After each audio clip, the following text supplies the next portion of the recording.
성경 정말 방대한 책이죠. 그런데 만약 이 수천 년에 걸친 모든 이야기를 꿰뚫는 단 하나의 거대한 청사진이 있다면 어떨까요?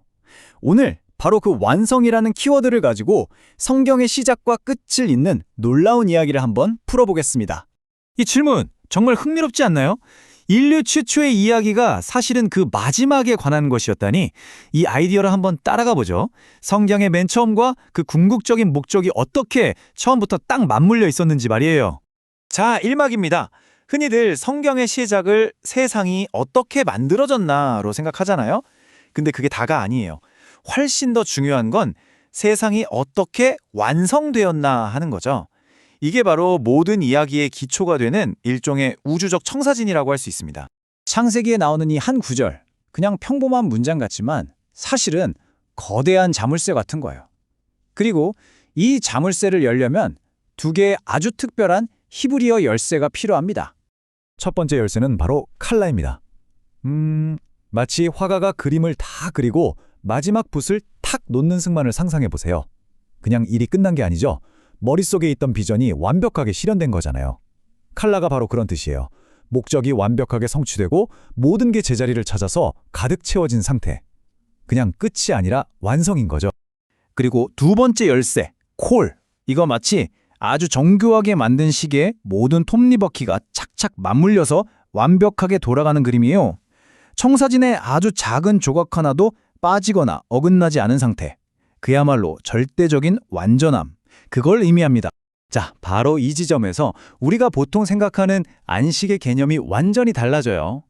일곱째 날, 즉 안식일은 피곤해서 그냥 쉬는 날이 아니었던 거예요. 오히려 그 완벽하고 조화로운 완성의 상태를 기념하고 그 안에 온전히 들어가는 시간이었던 거죠. 정말 다른 차원의 이야기죠. 하지만 모든 위대한 이야기에는 갈등이 있기 마련이잖아요. 이 막으로 넘어가 보겠습니다. 이 완벽했던 우주적 청사진에 균열이 생깁니다. 그리고 이제 이 깨어진 계획을 원래대로 되돌리고 그 최초의 완성을 다시 이룰 누군가가 필요해진 거죠. 그래서 예수님의 이야기는요, 갑자기 튀어나온 계획 B, 그러니까 차선책이 아니었어요. 처음부터 계획되어 있던 마스터 플랜이었죠. 창세기에서 제시된 바로 그 청사진을 완벽하게 복원하기 위한 어찌 보면 필연적인 과정이었다고 할 수 있습니다. 여기서 정말 소름 돋는 언어적 연결고리가 나타납니다. 창조가 끝났을 때 선포된 히브리어 단어 칼라. 이게 수천 년의 시간을 건너뛰어서 십자가 위에서 외쳐진 헬라어 테텔레스타이, 즉 다 이루었다는 말과 정확하게 메아리처럼 울려 퍼지는 거예요. 최초의 청사진이 마침내 성취되는 순간이죠. 혹시 창조 이야기의 콜, 그러니까 전부라는 단어 기억나시나요? 예수님의 사역을 보면 이 완전함이 그 뒤로 이어져요. 모든 병을 고치시고 복음이 모든 민족에게 전해져야 한다고 말씀하셨죠. 그의 목표는 단 하나였어요. 창조의 콜을 회복해서 모든 것을 완성하는 것. 자, 이제 3막입니다. 지금까지 따라온 이 거대한 우주적 이야기가 놀랍게도 바로 여러분의 이야기가 되는 순간이에요. 어쩌면 가장 충격적인 반전일 수도 있겠네요. 이 모든 계획이 어떻게 우리 안에서 실현되는지 한번 들어가 보죠. 수천 년 동안 감춰져 있던 비밀이 바로 이거예요. 그 위대한 완성이라는 게 저 멀리 하늘에서 일어나는 어떤 이벤트가 아니라 바로 우리 한 사람 한 사람 안에서 일어나는 현실이라는 것. 너희 안에 계신 그리스도, 바로 이겁니다. 한번 생각해 보세요. 창세기 2장에 나왔던 그 완벽했던 에덴 동산, 그 완성된 우주가 이제는 그리스도와 하나가 된 한 사람의 내면으로 재해석되는 거예요. 새로운 창조는 밖이 아니라 바로 사람 안에서 일어난다는 거죠. 그리고 이 내면의 현실은 당시 사회를 생각하면 정말 혁명적인 선언을 합니다.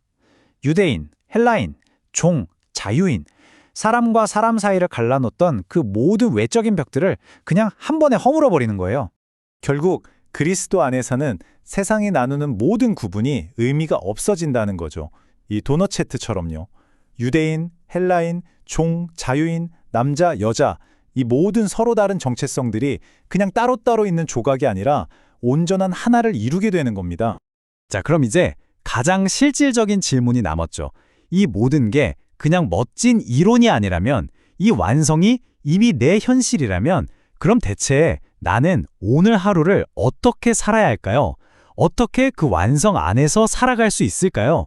놀랍게도 성경이 제시하는 방법은요, 어떤 거창한 영웅적 행동이 아니에요. 아주 일상적인 것, 바로 우리의 입술에 달려있다고 말합니다.